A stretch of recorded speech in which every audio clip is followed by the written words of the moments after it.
Hello again YouTube, and welcome back to the Tesla question. On today's video I want to do something about the wheels on my Model Y, because I've got the 19-inch OEM Gemini wheels, which actually when you take the covers off look pretty decent, but they are prone to scratches.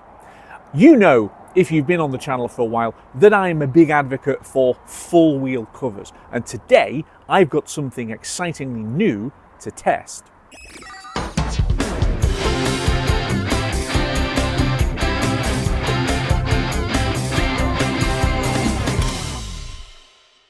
The fun thing is that wheel trims are something that in the UK, I think in the past, you would have associated with really cheap cars or old cheap cars. So that when Tesla start fitting wheel covers to their Model 3 and Model Y, it was probably a bit of a shock to the system. What are they doing? This is a 50-odd thousand pound car and they're fitting it with plastic wheel trims. Well, there's a good reason for doing that. And quite simply, alloy wheels like these aren't particularly aerodynamic, and one thing that Tesla wants to be able to do is to have the car slice through the air as efficiently as possible, and choppy spokes on pretty looking alloys don't help with that. So they take their wheels, which actually look pretty good, and cover them with plastic trim covers. If you've been on the channel for a while, you'll see that I started off driving the car with the OEM covers until I got bored of them. The problem with the OEM covers is that they don't do a particularly good job of protecting the outside of the wheel against the curb. So you are very easily able to scrape the wheel on the curb despite the fact that it's got a wheel cover on it. I also drove the car without the covers on for quite a while. I do think that these look good, especially if you get the kit to add the center caps and over the lug nuts. They look pretty good, but they're even more exposed then. So what you need to do is to buy some covers which cover the whole wheel. And I've had a few different sets of those and they've been pretty good. One set in particular really did save the wheel when we had to take avoiding action. But from an aero perspective, you can do better, and that is what we're going to test now. So as a busy YouTuber and influencer, I'm an influencer, don't you know? I do get approaches from all kinds of companies with various products, and they say, hey Ian, would you like to go and test this? And some of them are sensible, some of them are silly, and some of them are downright bizarre. The most bonkers one that I was sent was a company who wanted me to be demonstrating bamboo pants. And Americans, I don't mean trousers, I mean underwear. With the best will in the world, guys, as fabulous as I might be, I'm not an underwear model. So I said no to that one. But when an email comes through and you look at it and go, that makes a lot of sense, the exciting thing about doing this channel is I can then say yes please, and then they send me products. And that is exactly what has happened here, because I have been sent these from Haloblk, and I don't know exactly how you pronounce H-A-L-O-B-L-K. Halo Black, Halo Blick, Halo Bluk, I don't know, but I've seen a few cars with these and thought those look really interesting, and here they are. So the idea behind these discs is pretty simple.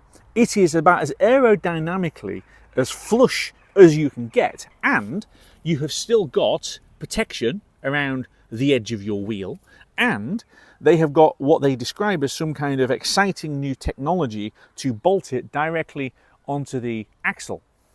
So let's get all of this unpacked, let's get all of the trim covers off the alloy wheels and see what it's about.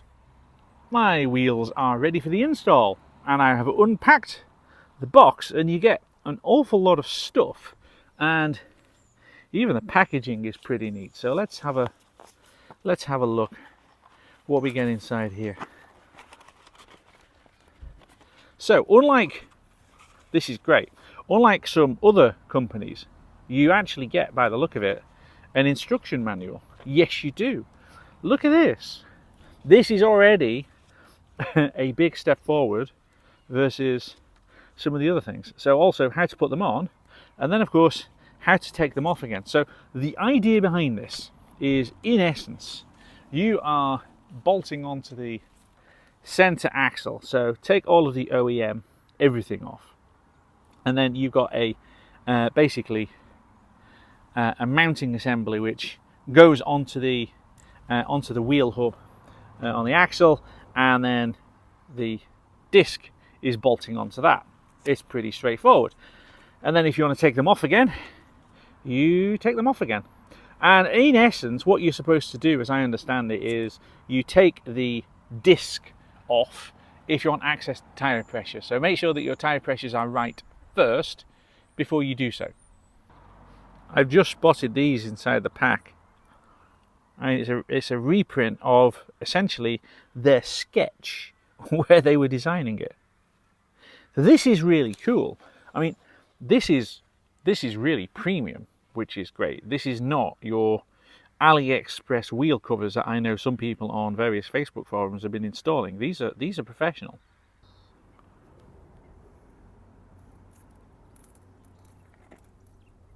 Tape applied onto the wheels, and now we're on to the interesting bit, which is starting to apply the machinery. So hold the center lock body and rotate it counterclockwise, which in this case is to the right, until it reaches the middle position. Well, when it says the middle position, I assume it means somewhere on this thread here, which is about there or so.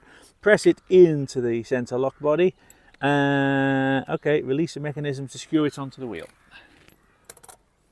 Oh, okay. So look, you've got these little metallic springers here. Those are pressy, so that goes in like that. Okay, let's have a play.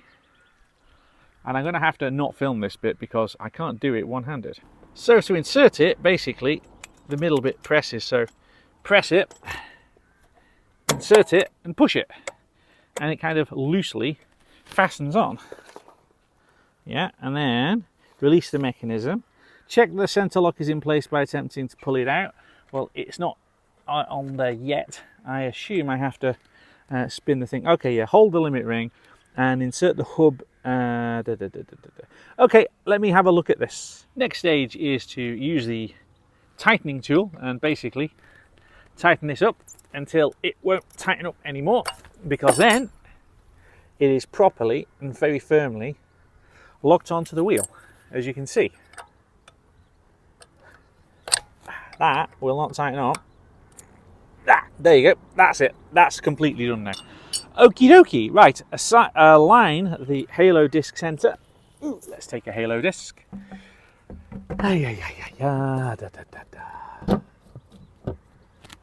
Oh, okay, yeah, so it literally does. You can see, it sits somehow. Oh, okay, yeah. Let me have a play. We're into the last couple of steps now, so you need to finish tightening the plastic insert until that won't tighten anymore. We have got that. There is then a screw which goes into the middle, and we have got a hex tool which we're going to use to tighten it up. And these do, if you ignore the fact that the tool keeps falling out with the way that I'm using it, which is definitely user error, but yeah, that does tighten up, and then basically in we go till that tightens all the way in. That is going to hold on now, and then the center cap goes on and tightens into place, and there you have it.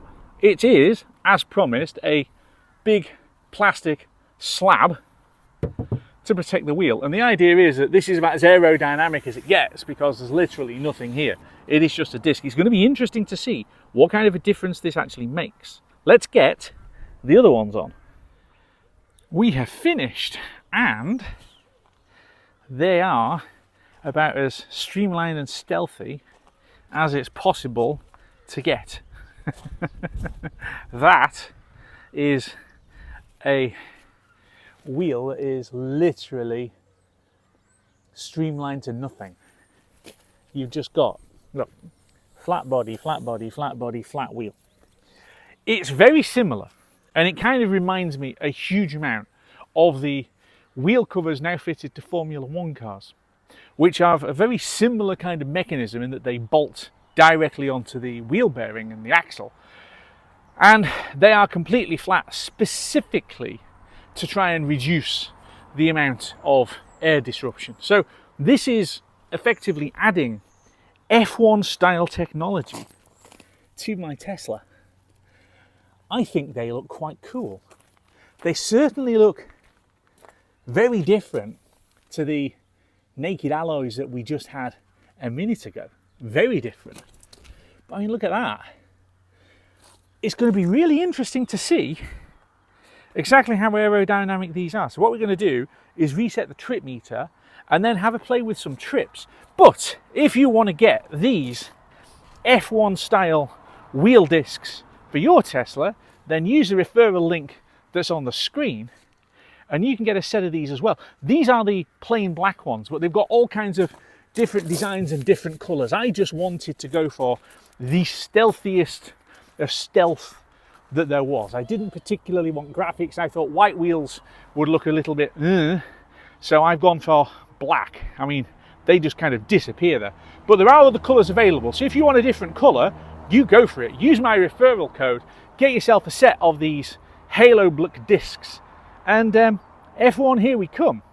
I am going to intervene on myself at this point because it's now a few weeks on from the bit that you've just seen and from the bit that you're about to see. I'm kind of inserting myself as I've been editing this.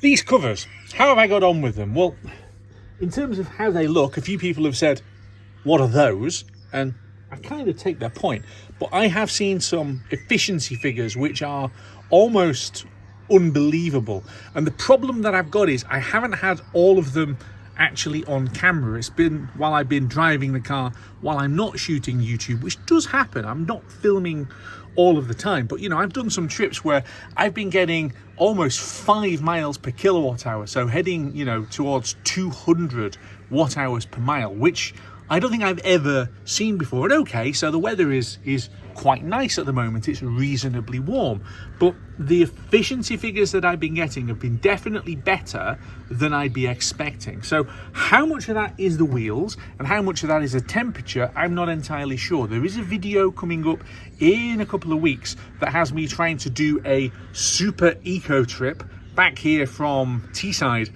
and well, you'll have to like and subscribe to see how we get on. Anyway, back to me a few weeks ago. And there you have it, a very different looking wheel on my Tesla Model Y.